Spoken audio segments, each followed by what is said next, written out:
Hi, I wanted to show you how to make cranberry mocktails. Basically, we are taking my fresh cranberries, and we're going to actually add them to my ice cube tray.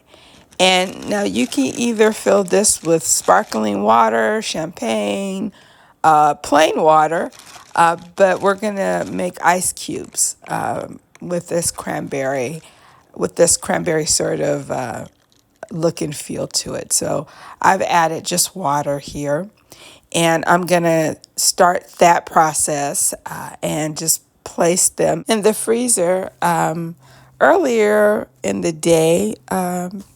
Maybe a couple hours before you're ready to serve your mocktail. And when they freeze, the cranberries kind of rise to the top and makes a very pretty presentation. And so I add those ice cubes in with a garnish of rosemary into a champagne flute.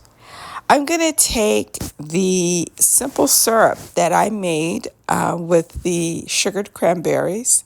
You may have seen that. And I'm going to add that to the flute as well as a couple of ounces of cranberry juice. And to top it off, you can use sparkling water, champagne, or Prosecco to top it off. It's entirely up to you. But the mocktail would be just a sparkling water. It's festive, it's beautiful. It takes 4 minutes, 3, 4 minutes to make. Happy holidays.